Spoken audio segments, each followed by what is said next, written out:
Welcome everyone to another Leonard piano webinar. My name is Charmaine Siagian. If you are watching live, let us know in the chat where you are watching from.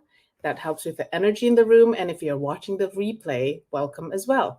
Today we have something a little bit different. Usually our primary purpose with these webinars is to introduce new piano publications with a little bit of pedagogy on the side. But today we're flipping that a little bit. We have had several requests for a short clinic on improvisation, which is something many classically trained pianists fear, myself included. We are just a little bit scared about veering from that safe printed page. Well, today we have jazz professor and pianist Brent Edstrom to help us conquer that fear. Brent is the author and arranger of Leonard's Jazz Piano Solo Series, a wildly successful series of advanced jazz arrangements that have sold thousands of copies worldwide over the last several years. Brent is a professor at Whitworth University in Washington State. While he will focus mostly on how improv pertains to popular music, that is jazz and rock, several of these concepts can hopefully be made applicable to classical teaching as well. So let us get started. Here with a crash course in improv is Mr. Brent Edstrom. Hello, welcome everybody. It's such a pleasure to be here today. And I want to start by thanking Charmaine and also Ben for the invitation to speak to you about a topic for which I'm really passionate, which is improvisation and jazz. And also wanted to say thanks to Amy, who's handling the technical details to make this presentation possible.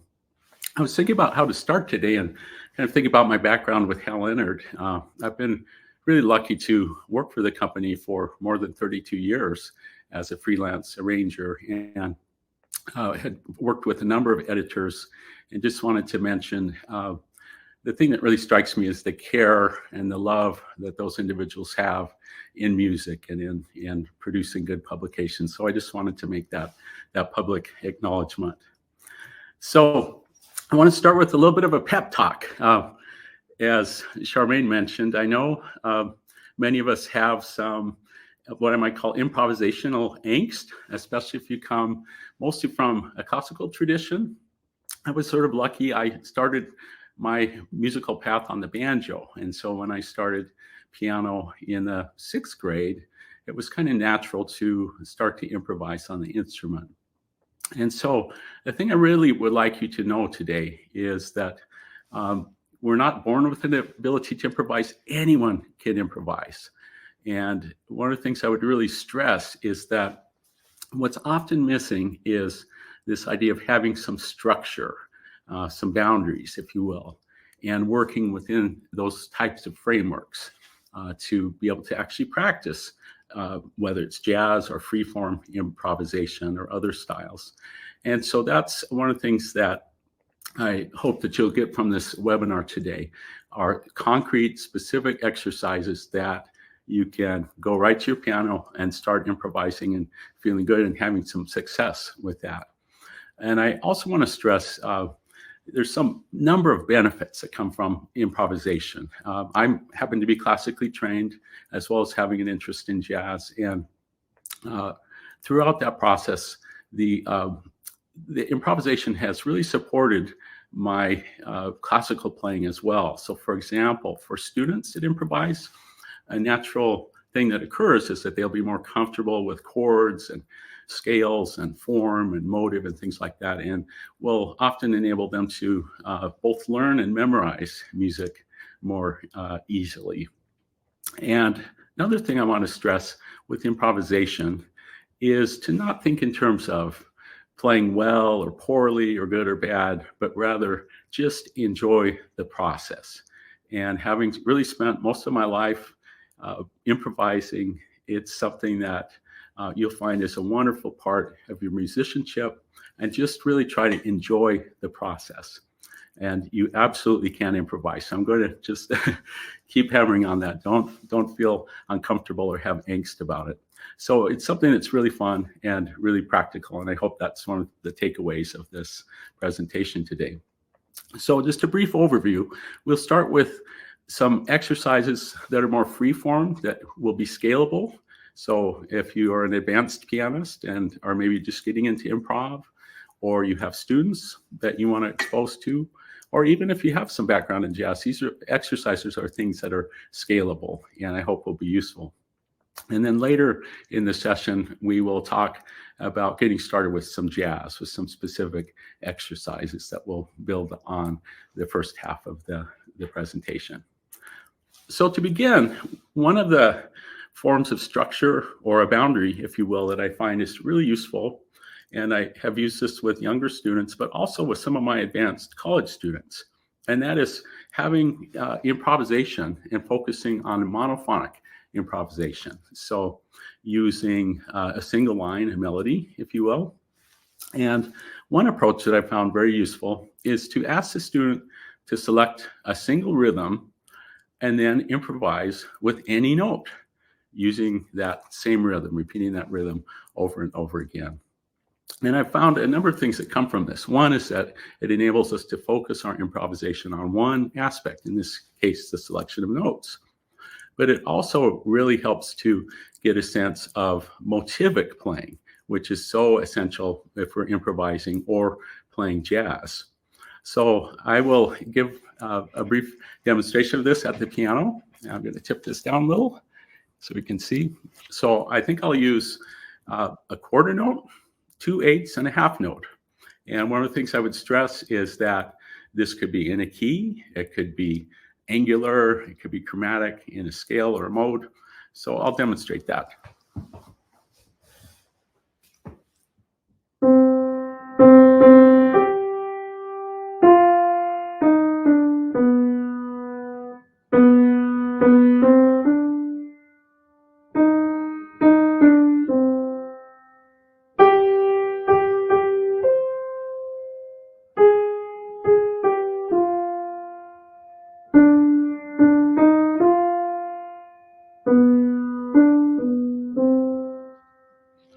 Let me also demonstrate a different approach. I'll use notes that are more modern or angular or out of the key, and you'll still hear that the motive will work just fine.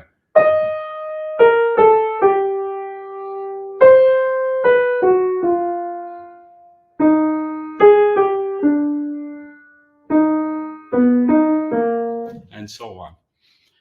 For advanced players, maybe you would want to try a little invention and do some echoing between the hands. So for example, okay,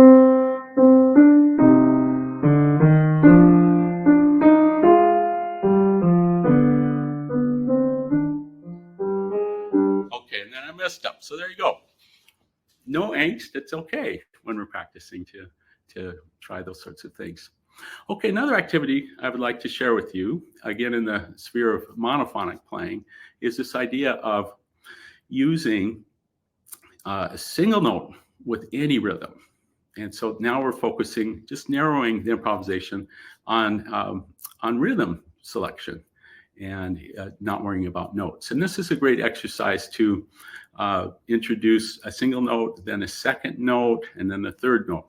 And your student, or in your own playing, you'll notice that the thing that will really make this work is having pacing, kind of savoring the notes, and having rhythmic development, and which is a great thing whether you're playing free form or playing on for example, a standard jazz song. So again, it's something I'll often ask my college students to do.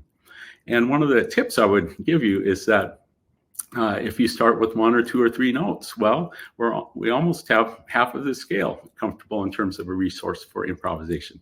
So I'll give a quick demonstration of that.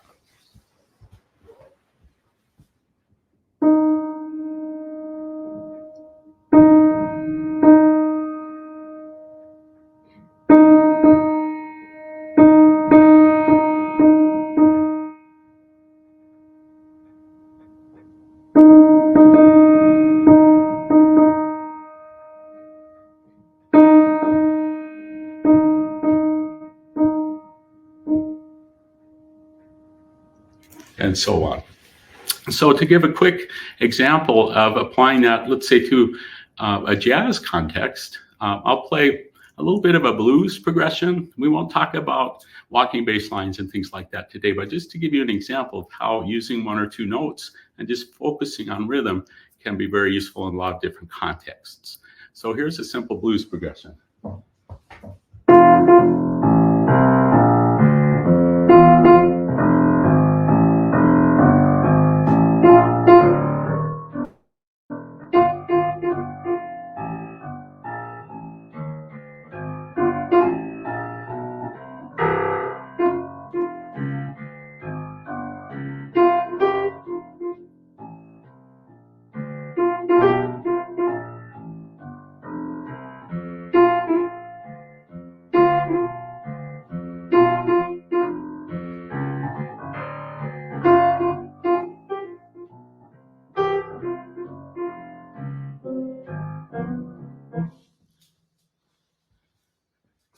And so on.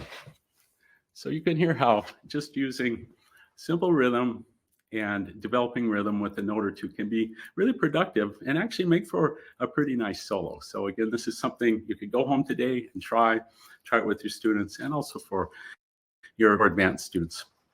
So I want to talk for a minute about what I think is the most important thing that I will share today. And that is the importance of vocalizing, singing through the instrument. And this is another area where I think it's very fruitful for classical playing as well, because of course, that's what we want when we're playing, say, a slow movement of a Beethoven or a Chopin mazurka. We want those lines to sing. And so, unfortunately, we need a lot of muscle memory to play piano. We need to know, of course, our scales and chords and arpeggios and all of these sorts of things. But that actually is kind of, if you will, deadly with improvisation. And for most of us, really the crux of the problem of getting more comfortable with improvisation is that we tend to rely too much on the muscle memory. So it's a very simple idea, but much harder to actually do. And what I want to suggest is to practice playing along with what you can vocalize. Most of us, it's the other way around. We tend to sing along with what we play. So if you've ever had the experience of feeling maybe a little frustrated that your improvisations sound the same, or maybe they're not progressing, that's really the key thing that I encourage you and your students to work on. And coming back to these activities, using one or two or three notes. Even a beginner student can hear and sing those notes. So if you can kind of work on that, what I like to call connecting the heart to the fingers, where we're playing along with our heart or with our vocalization, that will make all the difference, whether you're an advanced player or kind of new to improvisation. So that's, to me, a real key takeaway today. All right, another area I'd like to discuss of providing some structure or a boundary, if you will, for improvisation is the idea of using ostinatos, using a repetitive figure. And once again, this is scalable for a beginner student to more advanced. So a first example, and by the way, we're going to move to now some recordings just because the fidelity, the quality will be a little bit better than using my computer microphone. And the first example is an ostinato, just a root and fifth in the left hand, repeating, something that even most beginners could play. And then in the right hand, a pentascale, 5-note scale. And so the idea there is that, again, even a beginner likely can hear those notes and be able to vocalize, and trying to bring that out in an improvisation is very helpful. So let's cue up demonstration number 4, please. Simple ostinato.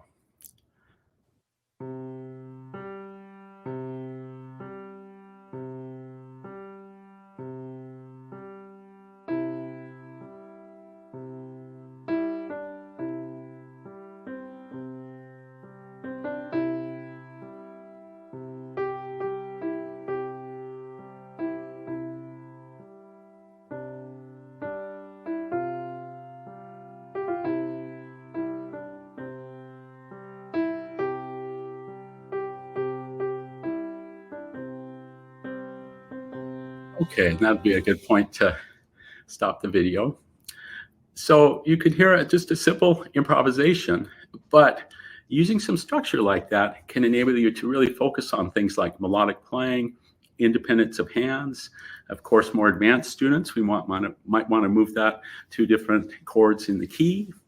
Another possible approach would be to use a scale. So, for example, a mode, or perhaps an exotic scale like the octatonic, which is the half and whole step or diminished scale. So let's hear another brief example of that. This will be a little bit more intricate left hand that has some syncopation, and then a more exotic scale that might be great for, let's say, an intermediate player. But again, I want to stress, when I recorded this, I was really just trying to sing and play along with that. So let's please cue up. This will be 5B.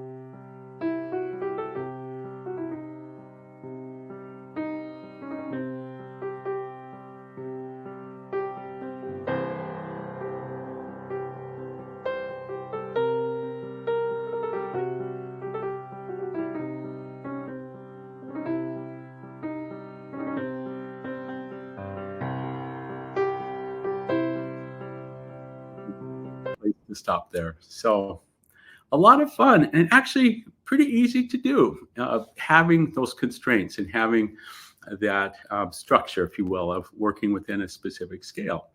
While we're talking about scales, I also would like to give a quick shout out to incorporating modes in your work with students. And I would guess many of you are the same as me in terms of our background studying classical, which is spending a lot of time on major and relative minor scales and getting those fingerings. Of course, that's really important. Unfortunately, most of us aren't exposed to modes until perhaps a theory class in college or something like that.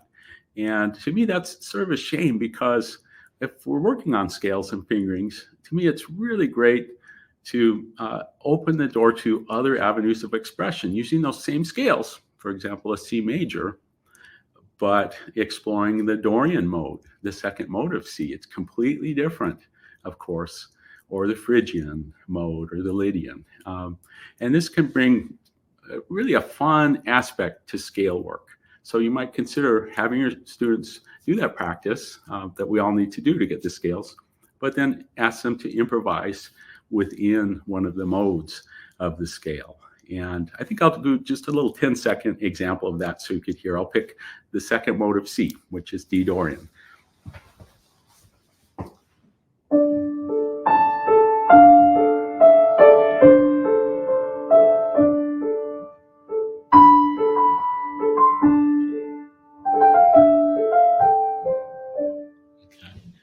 And so on. And even younger kids will love that because it sounds like Pirates of the Caribbean or one of the Tolkien movies or something like that. So something I encourage you to do. All right, so building on this idea of an ostinato, I'd like to suggest two other approaches that can be useful. The first one is a technique that I talk about in a book that I co-authored with Todd Lowry called 100 Rock Lessons. And it's something I like to call piano picking. And the idea here is that the pinky of the left hand will play the bottom note of the chord, the root or otherwise. The top 2 or 3 fingers of the right hand will play something melodic or just a chord tone. And then the inner parts of the hands, so really the inner 3 fingers on each side, can share in the role of producing rhythm. So I call it piano picking because it's very much like picking on a guitar, this kind of a process. And it's actually quite a simple thing to do, but it's foundational for a lot of the popular styles in rock and popular music and so on. And so let's take a listen to this piano picking example, still based on ostinato. And this would be example 6, please.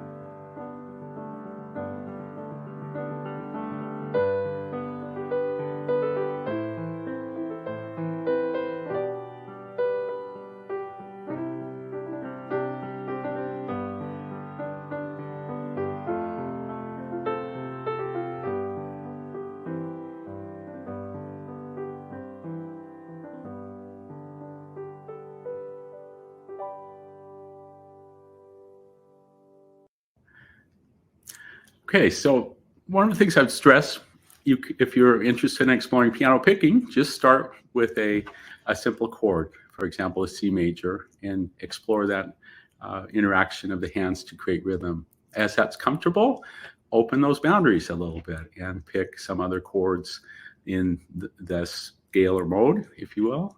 And from that, try making it melody. And from that, maybe try some things that are out of the key. And you'll find it's a very useful style of playing, but again, providing some structure for your practice. Related topic I wanted to talk about that I talk about in the publication I mentioned a moment ago is something called the extended Alberti bass. And many of us know about Alberti bass. This is the left-hand pattern that we hear often in the piano music of Mozart and Beethoven, Haydn. And it's this idea of outlining a triad and creating motion within that triad.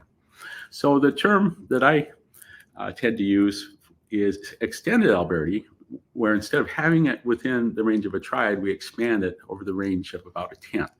So for example, having for a C chord, a C up to the fifth G, and then up to the 10th, an E. Incidentally, the 9th D is kind of a nice one in there as well. So it can be very fruitful to apply this to a progression of chords and just do those outlines almost as if it were a Brahmsian kind of a passage, and explore making melodies or just creating chords to go on the top of that. So we'll take a listen now to the next example 7, which is extended Alberti.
Okay, so it's a technique that you can hear is quite a bit of warmth that comes from that voicing and that motion.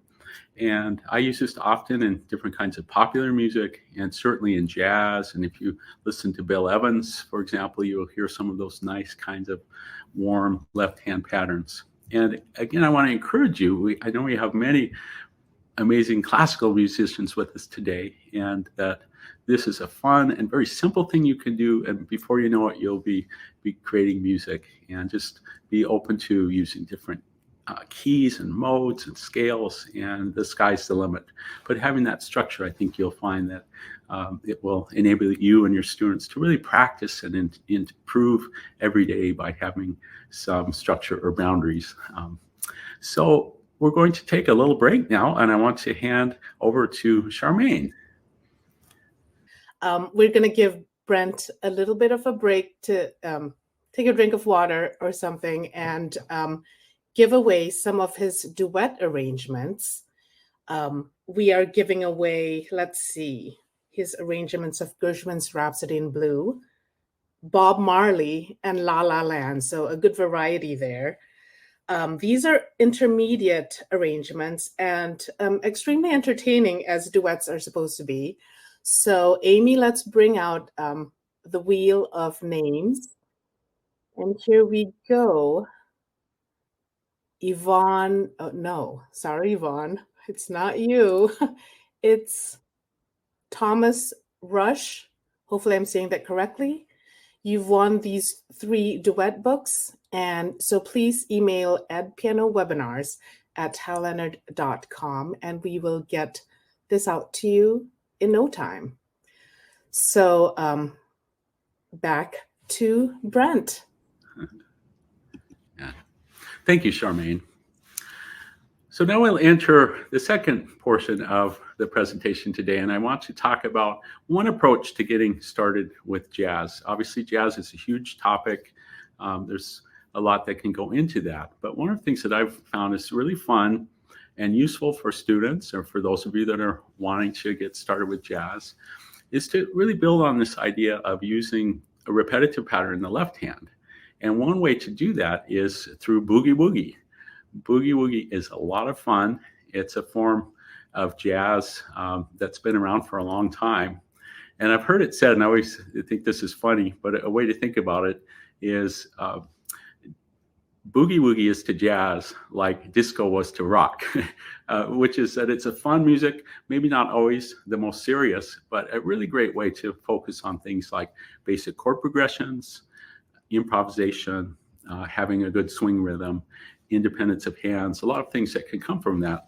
But at the same time, we have these boundaries that can enable us to really focus on fewer things and just sitting down and playing a standard tune. So I find this is a useful approach for people that come from a classical background, but also even beginning students can do generally simple boogie woogie left-hand line. So the first example you'll hear is essentially just having the root in the fifth in the left hand, or the root in the sixth, and just back and forth. So certainly that's within the capability of an intermediate or a little more advanced beginning student. And then in the right hand, I'll just be playing the notes of a simple 12-bar blues progression. And incidentally, in terms of some resources, if you're wanting to learn more about boogie woogie specifically, I, with my amazing editor, Mark Carlstein, recently published a jazz piano series book on boogie woogie.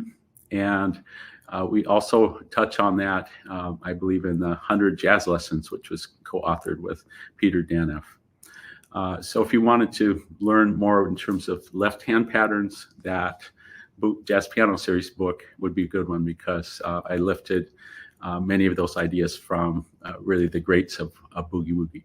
So in any case, the first chorus, I'll just use a simple triad. And one of the things that either you or your students could focus on is avoiding jumping around in root position. So finding a smooth way of going between the chords in the right hand. The second chorus, you'll hear the seventh that's added. And I just wanted to give a quick word about nomenclature of chords in jazz. So when we see a chord like F7, that's a shorthand for an F major chord, but with the minor seventh. Okay, so we call those F7. And let's go ahead and take a listen to Boogie Woogie. This is demo 10.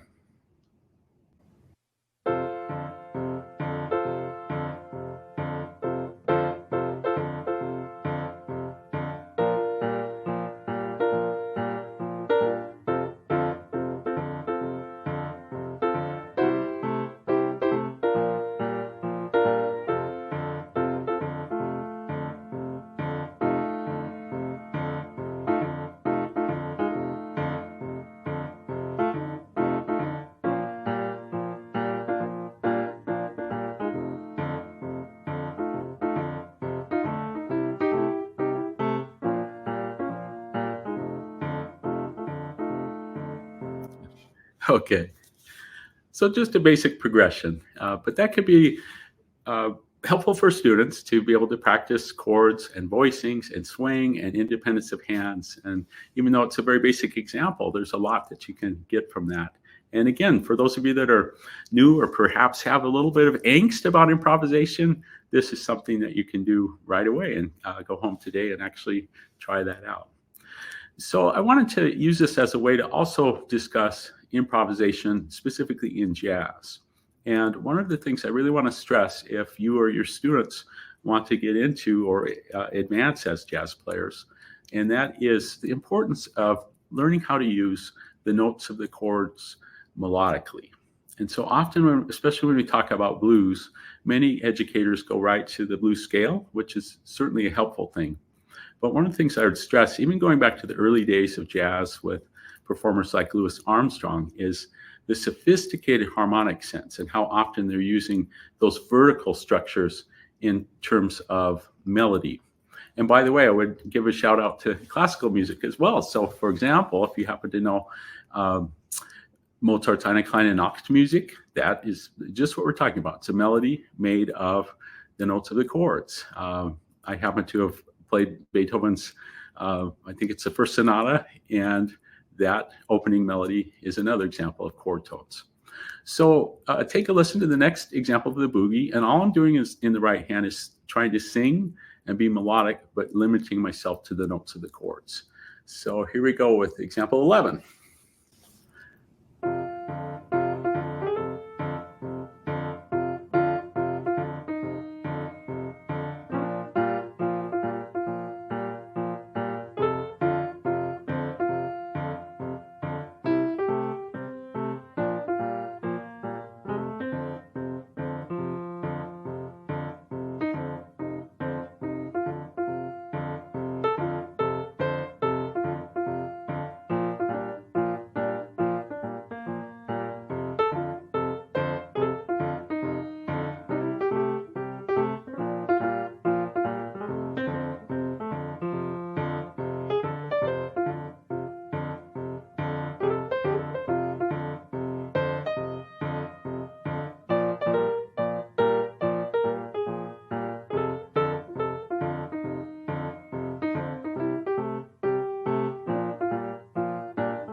Okay.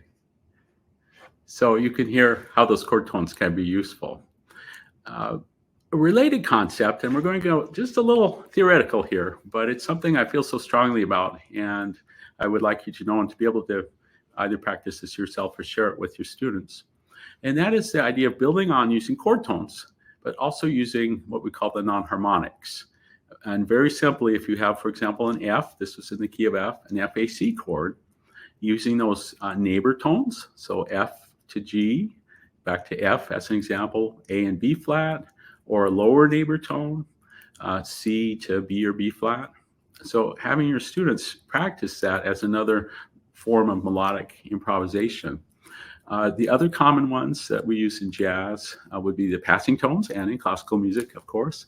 So that might be F, G, G sharp, A, going between the F and the A. And also the changing tones or double neighbor tones. So having a neighbor tone on either side of a given note. So of course, this is for a more advanced student, perhaps a high school student that really knows their chords. And it does take a little practice, but it will really open up a whole world of improvisation and vocabulary, I guess would be the word that I would use, that comes out of that. Out of really all of the styles of jazz. So let's just hear a chorus or two of the next example, which is actually example 13, boogie with non-harmonics.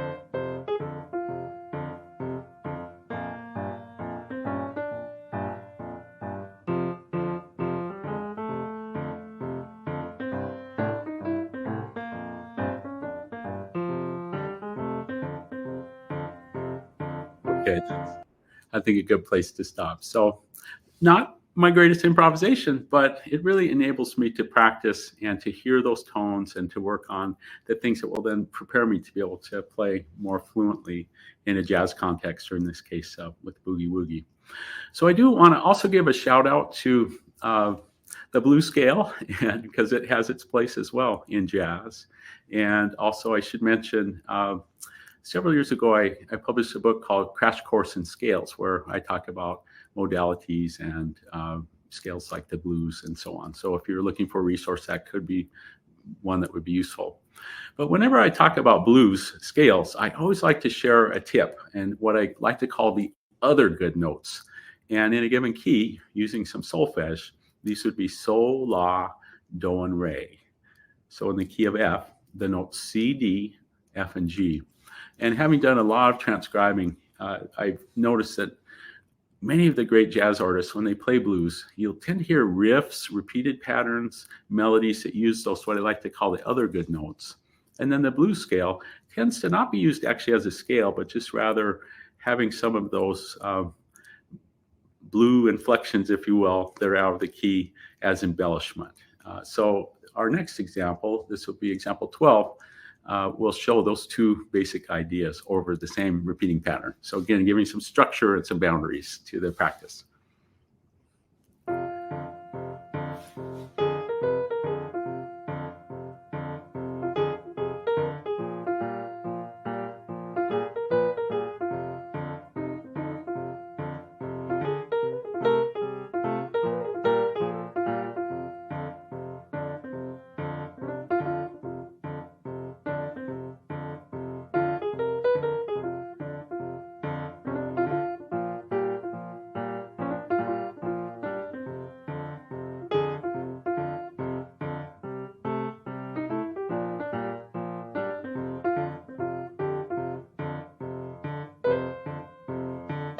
Okay. So you could hear how that structure can be a fun area of exploration if you're just getting into jazz and into boogie woogie. So I thought it'd be fun to show an example that's more how I would actually play the boogie woogie after doing some practice and incorporating things like chord tones and blues scales and comfortable voicings and so on. And so I'd like to present a slow boogie woogie, and you'll hear a few different left-hand patterns in this. And again, I've mentioned some resources if you want to learn more about that. You'll hear some syncopation, swing, blues scales, chord tones, really all of the things we've talked about. And let's take a listen to that. This is example 14A, slow boogie woogie.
So, and that's probably a good place to break. So just give you a little example of some of the things that can be done by combining those elements that we talked about. I do want to just say a quick word about the importance of listening. So specifically, if you want to play jazz or make that a part of your work with students, the most important thing really is to familiarize yourself through listening to recordings. And then the theoretical things that we've talked about today, I hope will be useful in that. And again, if you're having some angst about this or wanting to have a student start playing jazz and maybe you don't feel completely comfortable with that, I do want to say that much of my work with college students in jazz, a lot of it has to do with playing with good tone and good time and having good articulation and voicing and swing feel. These are all things that even if you're not an expert in jazz, you can absolutely help a student with. So to wrap things up, I can't believe we're actually at the end of the session here. I did want to give a couple of suggestions if you're specifically wanting to go more into jazz and go beyond the boogie woogie. And a couple of the resources that might be helpful would be having students play jazz arrangements. So I've been really blessed to have worked on, for many years, the Hal Leonard's Jazz Piano Solo Series. And with my wonderful editor, Mark Harlstein, I've lost track, but I think we've done perhaps 65 volumes together in that series.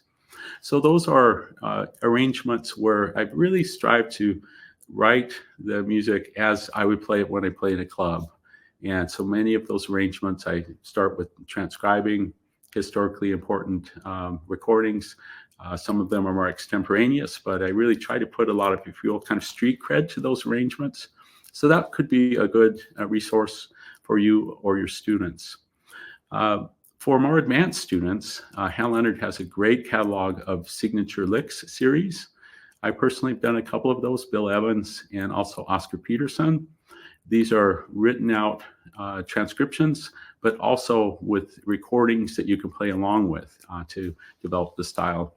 And then finally, for advanced players, the artist solo series, jazz transcription series, could be very useful as well. And again, personally, I've been really lucky to have worked on a couple volumes of Art Tatum, several volumes of Oscar Peterson, and others. So those are just a few of the many resources that you could find at Hal Leonard.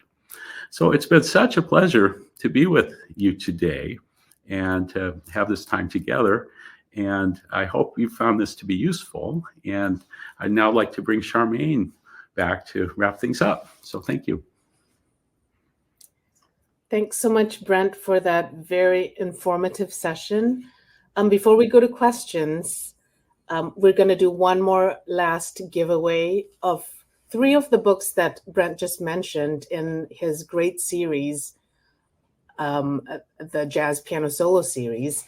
And so one lucky viewer is going to win Cocktail Piano, Late Night Jazz, and Vince Guaraldi. So Amy's going to bring back out this wheel, and it's going to spin. And the lucky winner is Laura Halleck. You have won these 3 great books. So congratulations. We have a few questions, Brent, for you. Sure. Let's see. The first one is, are there some players, jazz or otherwise, whose improvising and playing would be great for a beginner specifically to listen to? Such a great question. And thank you for that. One of the players I often recommend, just because he was the person that got me started with jazz and that I fell in love with, is Oscar Peterson. Now, be mindful, some of his work can be frightening because he has classical chops and it's technically really amazing. But you'll also hear this amazing swing sense. And often I found, even for beginning students that don't have the technique, I think will find that love of music that really grooves. If you're interested in listening to Oscar, I would suggest the recordings from the 60s, and specifically the Night Train album. It's just such a great introduction to playing jazz.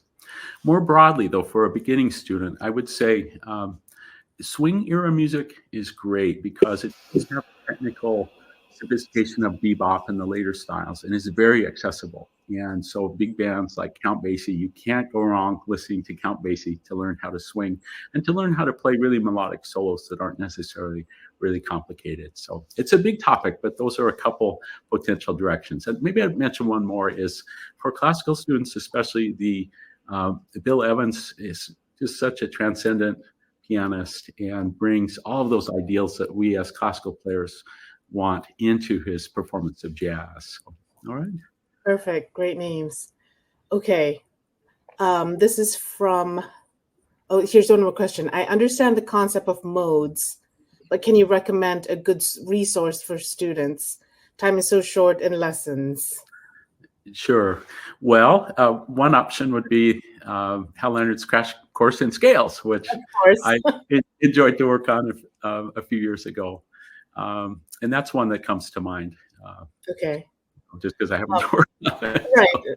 That's an excellent one. There's another good one, I think, that Ben recommended, Visualize Keyboard Scales and Modes by Malia Jade Robertson. Great. Um, And I might just put a suggestion there as well, which is we started the hour with talking about monophonic improvisation. And this is a really fun thing to do with students is, and by the way, I do this with my theory students, is have them take a key and write a melody or improvise a melody in that key that articulates a mode. So kind of this self-discovery can be a lot of fun as well, finding how those modes work. Great idea. David Zitzman has asked, what has been the best selling in your jazz series? Do you have an idea what that might be? I'm not sure. I think it might have been the cocktail jazz. I think. Yeah, I think it's the top 3 that we had just gave out. Really, okay. I think that's what Amy had been saying. Right. The cocktail, the Vince, and what was the other one that we just gave out? Those were the top 3. Okay. Where are these examples he keeps referring to? Oh, that's Lynn. Those were you just came up with those, right? All these examples that you just yes, these are just starter examples that you can take home and apply to your own work. Right. And you know, the most frequent question I've been noticing is, will this be recorded? Yes, everyone. This whole webinar is recorded and you will receive an email in your inbox that you will receive, if not tomorrow, very soon. So you can rewind and stop, you know, and see what Brent, and repeat, you know, what Brent is teaching. So I think that's it for questions. So, well, thank you again, Brent. This has been so informative and a pleasure to work with you today. Thank you, everyone. Do you have any final thoughts or information you want to share with everyone? I think the last thing would just be to revisit that pep talk and say, if you have angst about improvisation, just enjoy the process. You'll find it so rewarding and such a fun part of your musicianship to just sit down and explore, and don't worry about good and bad, but just enjoy that process. So I hope this has been helpful from that standpoint. Anyone can do it. And don't forget to sing everything you play. Wise words. Thanks again, everyone, for being here. And thanks to Amy behind the scenes, of course. Thanks, Brent, again. And we'll see everyone at the next webinar. Thanks, everyone. Bye.